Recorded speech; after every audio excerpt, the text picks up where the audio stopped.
नमस्कार साथियों, welcome to पहचान क्लासेस पर आप सभी का बहुत बहुत स्वागत है। देखिए मित्रों, आज हम बात करने वाले हैं क्लास 8 के आरबीएसई की जो बुक्स हैं क्लास 8 की, उसके अध्याय नंबर 4 के बारे में आज हम डिस्कस करने वाले हैं। जनसंख्या, टॉपिक का नाम है जनसंख्या, ठीक है ना। इससे पहले हमने जो है क्लास 7 की सारे के सारे टॉपिक जो है कंप्लीट कर लिए हैं। 1 से लेकर 9 टॉपिक थे इस क्लास 7 के अंतर्गत, तो सारे के सारे हमने कंप्लीट कर दिए, ठीक है ना। तो अभी जो है आप क्लास 8 की जो ये टेस्ट सीरीज चल रही है उसके पूरे वीडियो को जो है लास्ट तक आप जरूर देखना।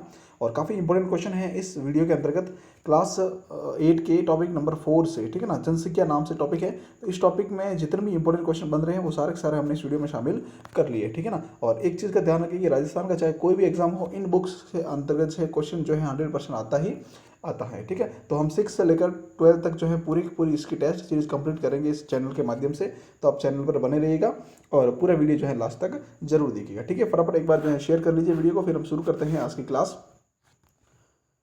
देखिए, बात करते हैं फर्स्ट क्वेश्चन के बारे में। जनसंख्या दिवस कब मनाया जाता है? फर्स्ट क्वेश्चन है जनसंख्या दिवस कब मनाया जाता है। तो जनसंख्या दिवस जो है वह मनाया जाता है 11 जुलाई को। कब मनाया जाता है? 11 जुलाई को। तो इसका डी ऑप्शन हमारा बिल्कुल ही करेक्ट हो जाएगा, ठीक है। चलिए आगे बढ़ते हैं। नेक्स्ट है राजस्थान जनगणना निदेशालय कहाँ स्थित है? ये स्थित है भाई जयपुर के अंतर्गत। कहाँ स्थित है? जयपुर के अंतर्गत। ए ऑप्शन इसका बिल्कुल ही करेक्ट हो जाएगा, ठीक है। चलिए आगे बढ़ते हैं।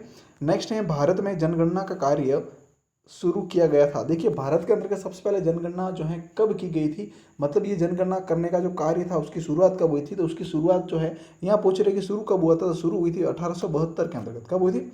1872 के अंतर्गत। लेकिन राजस्थान क्या, भारत की जो है ना व्यवस्थित जनगणना जो की गई थी वह की गई थी 1881 के अंतर्गत। कब की गई थी? 1881 के अंतर्गत, 81 के अंतर्गत, ठीक है। तो याद रखना ये डेट बहुत काफ़ी इंपॉर्टेंट है।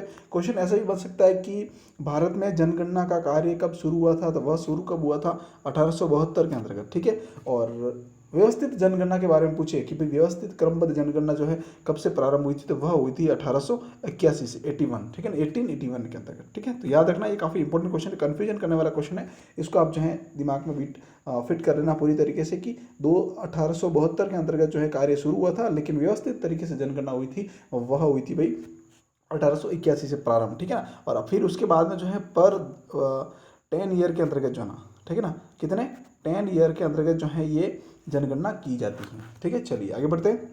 नेक्स्ट बात करते हैं 2011 की जनगणना के अनुसार राजस्थान की कुल जनसंख्या कितनी है? क्वेश्चन काफ़ी अच्छा है। 2011 की जनगणना के अनुसार राजस्थान की कुल जनसंख्या कितनी है? तो इसका करेक्ट आंसर रहेगा 6.85 लाख। कितनी? 6.85 लाख, सॉरी करोड़, 6.85 करोड़, ठीक है। तो सी ऑप्शन इसका बिल्कुल ही करेक्ट, सॉरी बी ऑप्शन इसका करेक्ट हो जाएगा, ठीक है। चलिए आगे बढ़ते हैं।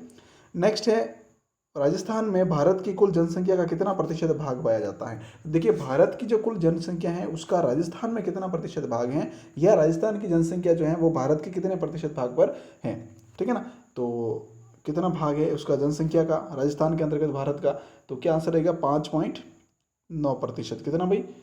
5.9%। दिया, थोड़ा सा प्रिंट मिस्टेक हो गई है, 5.9 है यहाँ पे, ठीक है ना। याद रखिएगा 5.9% जनसंख्या जो है वो भारत की राजस्थान के अंतर्गत पाई जाती है, ठीक है। चलिए आगे बढ़ते हैं। नेक्स्ट है ये निम्नलिखित में से सत्य कथन बताइए। अब पूछ रहा है कि भाई सत्य कथन बताना है, क्या है? किसी निश्चित अवधि में जनसंख्या में आए बदलाव को जनसंख्या परिवर्तन कहते हैं। बिल्कुल सही बात है, कोई निश्चित अवधि होती है और उसमें जनसंख्या के अंतर्गत जो परिवर्तन आता है, ठीक है ना, तो उसको जनसंख्या परिवर्तन कहते हैं, बिल्कुल करेक्ट है। फिर ऑप्शन है कि किसी स्थान के क्षेत्रफल पर निवास करने वाले लोगों की संख्या को जनसंख्या घनत्व कहते हैं। बिल्कुल सही बात है ये, ठीक है ना, कि प्रति व्यक्ति जो है कितना है वो जनसंख्या घनत्व कहलाता है। फिर दिया हुआ है कि प्रति 1000 पुरुषों पर स्त्रियों की संख्या को लिंगानुपात कहते हैं। बिल्कुल सही बात है ये भी।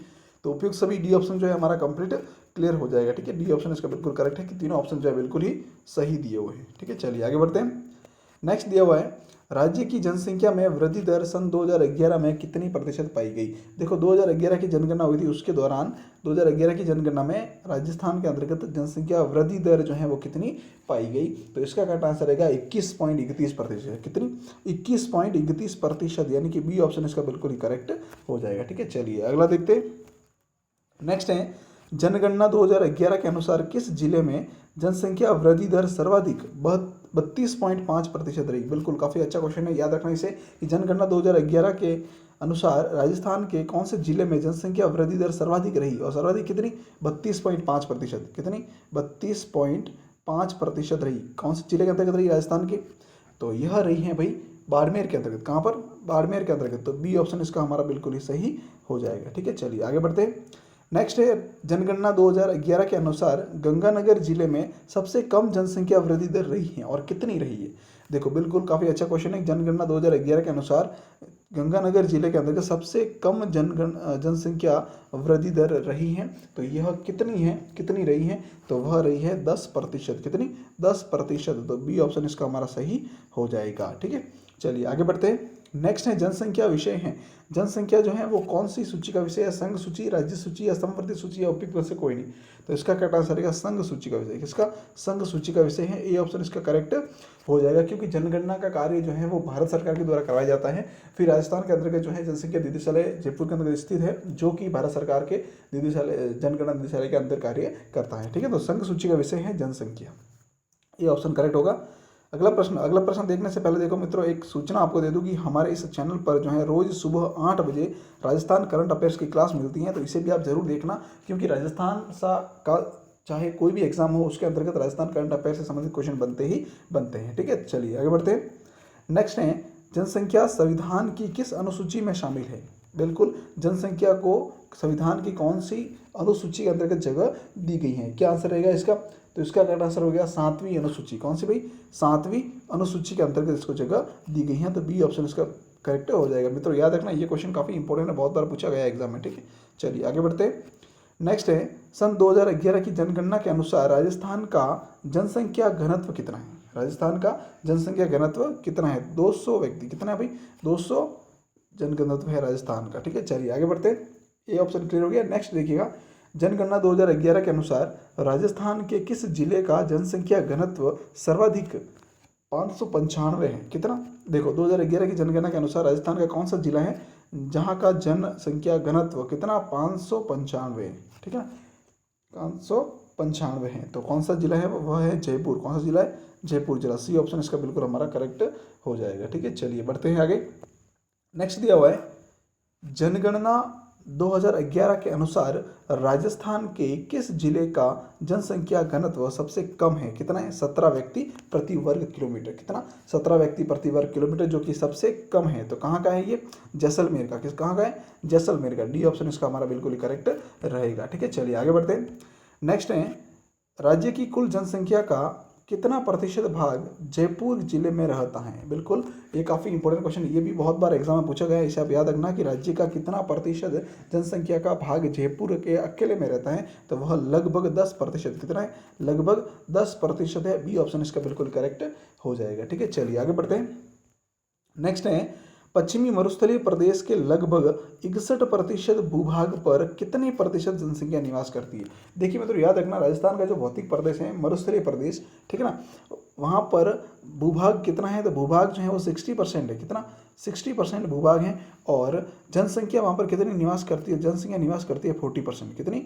40% जनसंख्या जो है वहाँ पर निवास करती है। तो इसका ए ऑप्शन जो है हमारा बिल्कुल करेक्ट रहेगा। क्या रहेगा? ए ऑप्शन बिल्कुल करेक्ट रहेगा। ठीक है, चलिए आगे बढ़ते हैं। नेक्स्ट है पश्चिमी मरुस्थलीय प्रदेश का जनसंख्या घनत्व कितना है? काफ़ी इंपॉर्टेंट क्वेश्चन है ये भी, कि पश्चिमी मरुस्थलीय प्रदेश जो है उसका जनसंख्या घनत्व कितना है? तो 200 व्यक्ति प्रति वर्ग किलोमीटर, 130 या 332 व्यक्ति या 330 व्यक्ति प्रति वर्ग किलोमीटर। तो क्या आंसर रहेगा इसका? इसका करेक्ट आंसर होगा कि मरुस्थलीय प्रदेश का जनसंख्या घनत्व है 130 व्यक्ति प्रति वर्ग किलोमीटर। कितना? 130 व्यक्ति प्रति वर्ग किलोमीटर। ठीक है, याद रखना, प्रति वर्ग किलोमीटर। तो काफ़ी इंपॉर्टेंट क्वेश्चन है ये भी। नेक्स्ट है पूर्वी समतल मैदानी क्षेत्र में राज्य की 33% जनसंख्या निवास करती है। कितना? जो पूर्वी मैदानी समतल मैदानी क्षेत्र हैं वहाँ पर 33% जनसंख्या निवास करती है। कितना प्रतिशत? 33% जनसंख्या निवास करती है। यह क्षेत्र कितने प्रतिशत भूभाग पर फैला हुआ है? अब आपको यहाँ पर यह बताना है कि जो पूर्वी समतल मैदानी क्षेत्र है उसका भूभाग कुल कितना है। तो इसका करेक्ट आंसर क्या रहेगा? सही आंसर रहेगा 20%। कितना? 20% भूभाग है लगभग, और 33% जनसंख्या वहां पर निवास करती है। तो बी ऑप्शन इसका हमारा सही रहेगा। अगला प्रश्न है पूर्वी समतल मैदानी क्षेत्र का जनसंख्या घनत्व कितना है? पूर्वी समतल मैदानी क्षेत्र का जनसंख्या घनत्व कितना है? तो वहाँ का जनसंख्या घनत्व है 332 व्यक्ति प्रति वर्ग किलोमीटर। सी ऑप्शन बिल्कुल हमारा करेक्ट हो जाएगा। याद रखना, ये भौतिक प्रदेशों में सबसे ज़्यादा जनसंख्या घनत्व है कहाँ पर? पूर्वी समतल मैदानी प्रदेश के अंतर्गत, ठीक है। और सबसे कम कौन सा है? तो मरुस्थलीय प्रदेश के अंतर्गत कितना है? 130 व्यक्ति प्रति वर्ग किलोमीटर, ठीक है। चलिए आगे देखते हैं। नेक्स्ट है, राजस्थान के किस भौतिक प्रदेश में राज्य का मध्यम जनघनत्व पाया जाता है? तो मध्यम जनघनत्व पाया जाता है अरावली पर्वतमाला क्षेत्र के अंतर्गत। कहाँ पर? अरावली पर्वतमाला क्षेत्र के अंतर्गत। तो बी ऑप्शन इसका करेक्ट रहेगा। अगला प्रश्न देखने से पहले देखो मित्रों, एक और सूचना आपके लिए कि हमारे इस चैनल पर, आपके अपने इस चैनल पर रोज रात को 9 बजे इंग्लिश की एक टेस्ट सीरीज आती है, जिसके अंतर्गत जो है आपको इंग्लिश के वोकैब से संबंधित 10 क्वेश्चन मिलते हैं। कितने क्वेश्चन? 10 क्वेश्चन मिलते हैं और सिर्फ 10 मिनट के अंतर्गत जो है पूरा वीडियो क्लियर करवाया जाता है विद एक्सप्लेनेशन, ठीक है ना। पूरा एक्सप्लेन करके जो है समझाया जाता है 10 क्वेश्चन। तो वो जो है 10 क्वेश्चन आप जरूर देखना, क्योंकि 10 मिनट तो कोई भी कहीं से निकाल सकता है। तो आप भी जो है रोज रात को 9 बजे 10 मिनट जरूर निकालना और इस क्लास को जरूर देखना, क्योंकि इससे आपकी वोकैबुलरी को इंक्रीज करने में काफ़ी हेल्प मिलेगी, ठीक है। चलिए बढ़ते हैं आगे। नेक्स्ट क्वेश्चन है, सन 2011 की जनगणना के अनुसार राजस्थान का लिंगानुपात कितना है? काफ़ी अच्छा क्वेश्चन है। सन 2011 की जनगणना के अनुसार राजस्थान का लिंगानुपात कितना है? तो राजस्थान का लिंगानुपात जो है वह है 928 पुरुष, 928 महिलाएं प्रति 1000 पुरुष पर, ठीक है। याद रखना। चलिए आगे बढ़ते हैं। ए ऑप्शन इसका करेक्ट हो जाएगा। 928 लिंगानुपात है राजस्थान का, ठीक है। चलिए आगे बढ़ते हैं। नेक्स्ट है, सन 2011 की जनगणना के अनुसार राज्य में 6 वर्ष से कम आयु के बच्चों का लिंगानुपात कितना है? तो वह है 888। कितना? 888, 888। बी ऑप्शन इसका करेक्ट रहेगा, ठीक है। आगे बढ़ते हैं। सन 2011 की जनगणना के अनुसार राज्य के किस जिले में लिंगानुपात सर्वाधिक है? कितना? 994 महिला प्रति 1000 पुरुष पर सर्वाधिक है। तो कौन से जिले का जनसंख्या लिंगानुपात जो है वो सर्वाधिक है? तो क्या आंसर रहेगा इसका? इसका करेक्ट आंसर रहेगा डूंगरपुर। क्या रहेगा भाई? डूंगरपुर। याद रखना, डूंगरपुर के अंतर्गत सबसे ज़्यादा लिंगानुपात है। कितना? 994। कितना है? 994। डी ऑप्शन इसका हमारा करेक्ट हो जाएगा। अगला प्रश्न है, सन 2011 की जनगणना के अनुसार राजस्थान में सबसे कम लिंगानुपात धौलपुर का है। कितना? सबसे कम लिंगानुपात किसका है? धौलपुर का है। और कितना है ये आपको उसमें बताना है। तो क्या आंसर रहेगा इसका? 846। कितना? 846, 46। तो इसका बी ऑप्शन करेक्ट हो जाएगा, ठीक है। सबसे ज़्यादा कहाँ था? डूंगरपुर के अंतर्गत। कितना था? 994, ठीक है ना। और सबसे कम लिंगानुपात कहाँ का है? धौलपुर का। कितना? 846, ठीक है। चलिए अगला प्रश्न है, किसी भी क्षेत्र की सामाजिक एवं आर्थिक स्थिति का पता लगाया जा सकता है। देखिए, किसी क्षेत्र की अगर हमें सामाजिक और आर्थिक स्थिति का पता लगाना है तो हमें कैसे उसका पता जो है लगा सकते हैं? जनसंख्या वृद्धि दर से, जनसंख्या साक्षरता से, जनसंख्या घनत्व से, या जनसंख्या लिंगानुपात से। देखिए, अगर किसी क्षेत्र की सामाजिक और आर्थिक स्थिति का हमें पता लगाना है तो वहाँ की हमें क्या देखनी पड़ेगी? जनसंख्या की साक्षरता दर देखनी पड़ेगी। क्या देखनी पड़ेगी? जनसंख्या की साक्षरता दर। तो बी ऑप्शन इसका करेक्ट हो जाएगा, ठीक है। चलिए अगला प्रश्न है, सन 2011 की जनगणना के अनुसार राज्य की कुल साक्षरता प्रतिशत कितनी है? राज्य की कुल साक्षरता प्रतिशत कितनी है? तो वह है 66.11%। कितने? 66.11%। ए ऑप्शन इसका करेक्ट रहेगा, ठीक है। अगला प्रश्न है, सन 2011 की जनगणना के अनुसार राजस्थान की साक्षरता दर संबंधित निम्नलिखित में से सत्य कथन बताइए। तो देखिए क्या है कि कोटा राज्य की सर्वाधिक साक्षरता वाला जिला है। कितनी? 76.6%। बिल्कुल करेक्ट बात है। 2011 की जनगणना के अनुसार राजस्थान के जो कोटा शहर है वहाँ पर 76.6% जनसंख्या सबसे ज़्यादा है, ठीक है। सबसे कम साक्षरता, साक्षरता, ठीक है। सबसे कम साक्षरता किसकी है? जालौर की है। कितनी? 54.9%। 54.9%। फिर आती है पुरुष साक्षरता कितनी है राजस्थान की? तो वह है 79.19, यानी कि 79.19%, ठीक है। तो उपयुक्त सभी। डी ऑप्शन इसका हमारा बिल्कुल ही करेक्ट रहेगा, ठीक है। चलिए आगे बढ़ते हैं। नेक्स्ट क्वेश्चन नंबर 28 है, सन 2011 की जनगणना के अनुसार महिला साक्षरता है। कितनी? महिला साक्षरता कितनी है सन 2011 की जनगणना के अनुसार? तो इसका करेक्ट आंसर रहेगा 52.12%। कितनी? 52.12%। ए ऑप्शन इसका करेक्ट हो जाएगा, ठीक है। चलिए आगे बढ़ते हैं। नेक्स्ट है, सन 2011 की जनगणना के अनुसार पुरुष व महिला साक्षरता क्रमशः सर्वाधिक है। देखो, सन 2011 की जनगणना के अनुसार पुरुष और महिला साक्षरता सर्वाधिक कहाँ पर है? ठीक है ना। क्रमशः पुरुष की सर्वाधिक कहाँ है और महिला की सर्वाधिक कहाँ है। तो क्या आंसर करेक्ट रहेगा इसका, देखिएगा ऑप्शन झुंझुनू एवं कोटा, प्रतापगढ़ एवं जालोर, झुंझुनू एवं जालोर, या फिर कोटा एवं प्रतापगढ़। तो इसका करेक्ट आंसर रहेगा झुंझुनू एवं कोटा। क्या रहेगा भाई, झुंझुनू एवं कोटा, यानी कि झुंझुनू के अंतर्गत पुरुष साक्षरता सबसे ज़्यादा है और महिला साक्षरता सबसे ज़्यादा कहाँ है, कोटा के अंतर्गत। तो ए ऑप्शन इसका करेक्ट हो जाएगा। ठीक है, चलिए अगला प्रश्न है, सन 2011 की जनगणना के अनुसार पुरुष व महिला साक्षरता क्रमशः न्यूनतम कहाँ पर है, न्यूनतम कहाँ पर है, कौन सी पुरुष और महिला साक्षरता न्यूनतम जो है वह कहाँ पर है। तो क्या आंसर रहेगा इसका, न्यूनतम जो है जनसंख्या साक्षरता है प्रतापगढ़ व जालोर की। किसकी है भाई, प्रतापगढ़ व जालोर की। तो बी ऑप्शन इसका बिल्कुल हमारा करेक्ट रहेगा कि पुरुष साक्षरता सबसे कम कहाँ पर है, प्रतापगढ़ में, और महिला साक्षरता सबसे कम कहाँ है, जालोर के अंतर्गत। तो बी ऑप्शन इसका बिल्कुल करेक्ट हो जाएगा। ठीक है, अगला प्रश्न है, राज्य में शहरी आबादी का प्रतिशत कितना है, राजस्थान के अंतर्गत शहरी आबादी का प्रतिशत कितना है। तो वह है कितना, 25%। कितना प्रतिशत है, 25%। तो ए ऑप्शन इसका बिल्कुल ही करेक्ट हो जाएगा। ठीक है, चलिए अगला प्रश्न देखिए, राजस्थान में सर्वाधिक नगरीय जनसंख्या किस जिले में, राजस्थान के अंतर्गत सबसे ज़्यादा नगरीय जनसंख्या कौन से जिले के अंतर्गत है। तो वह है कोटा जिले के अंतर्गत। किसमें, कोटा जिले के अंतर्गत। बी ऑप्शन इसका बिल्कुल ही करेक्ट हो जाएगा। अगला प्रश्न है, राजस्थान के किस जिले में सबसे कम जनसंख्या नगरों में निवास करती है, राजस्थान का कौन सा जिला है जहाँ पर सबसे कम जनसंख्या नगर के अंतर्गत निवास करती है। तो इसका सही आंसर रहेगा 33 का सही आंसर होगा डूंगरपुर। कौन सा भाई, डूंगरपुर। तो ए ऑप्शन इसका हमारा बिल्कुल करेक्ट रहेगा। ठीक है, चलिए आगे बढ़ते हैं। नेक्स्ट है, सन 2011 की जनगणना के अनुसार राज्य की लगभग कितने प्रतिशत जनसंख्या अनुसूचित जातियों की, कितने प्रतिशत जनसंख्या अनुसूचित जातियों की है। तो वह है 13.5%। कितनी, 13.5%। सी ऑप्शन इसका करेक्ट रहेगा। ठीक है, अगला प्रश्न है, राजस्थान में सर्वाधिक जनसंख्या किस जनजाति की है, राजस्थान के अंतर्गत सर्वाधिक जनसंख्या जो है वह कौन सी जनजाति की है। तो वह है मीणा जनजाति। कौन सी भाई, मीणा जनजाति। बी ऑप्शन इसका करेक्ट रहेगा। ठीक है, अगला प्रश्न है, निम्नलिखित में से राजस्थान की सबसे प्राचीन जनजाति कौन सी है, सबसे प्राचीन जनजाति कौन सी है। तो वह है भील जनजाति। कौन सी, भील जनजाति। देखो सर्वाधिक जनसंख्या किसकी जनजाति की है, मीणा की है, और सबसे प्राचीन जनजाति की बात करें तो वह है भील। ठीक है, अगला प्रश्न है, डामोर जनजाति का क्षेत्र कौन सा है, डामोर जनजाति का क्षेत्र कौन सा है। तो यह है भाई डूंगरपुर क्षेत्र। कौन सा, डूंगरपुर क्षेत्र, सिमलवाड़ा डूंगरपुर क्षेत्र। तो ए ऑप्शन इसका करेक्ट रहेगा। ठीक है मित्रों, ये क्वेश्चन बहुत बार एग्जाम पूछा गया है, डामोर जनजाति का क्षेत्र कौन सा है, डूंगरपुर। ठीक है, तो याद रखना सिमलवाड़ा डूंगरपुर।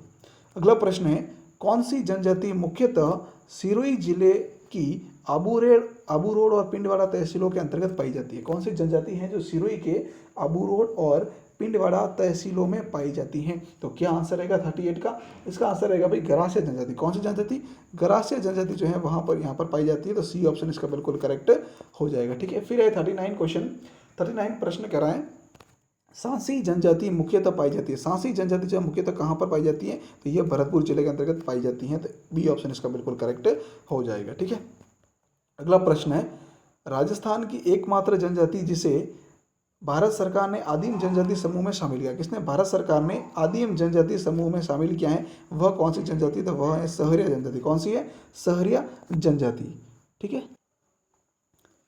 अगला प्रश्न देखिएगा 41 है, राजस्थान के 12 जिले के शाहबाद और किशनगंज तहसील में कौन सी जनजाति सर्वाधिक है। कहाँ पर, 12 जिले के अंतर्गत शाहबाद और किशनगंज तहसील है, वहाँ पर कौन सी जनजाति की संख्या अधिक है। तो क्या आंसर रहेगा, सहरिया जनजाति। कौन सी भाई, सहरिया जनजाति। बी ऑप्शन इसका बिल्कुल करेक्ट हो जाएगा। ठीक है, चलिए आगे बढ़ते हैं। नेक्स्ट है, राजस्थान में कार्यशील जनसंख्या का प्रतिशत कितना है। राजस्थान के अंतर्गत कार्यशील जनसंख्या का प्रतिशत कितना है, तो वह है 43%। कितना, 43%, यानी कि यहाँ पर मिसप्रिंट हो गई है, 43%, 43%, याद रखना 43% है। ठीक है, चलिए बी ऑप्शन इसका करेक्ट हो जाएगा हमारा। ठीक है, चलिए अगला प्रश्न देखिए, राजस्थान में न्यूनतम लिंगानुपात किस जिले का है। राजस्थान के अंतर्गत न्यूनतम लिंगानुपात जो है वह कौन से जिले का है, तो वह है धौलपुर का। कौन सा, धौलपुर का। बी ऑप्शन करेक्ट रहेगा।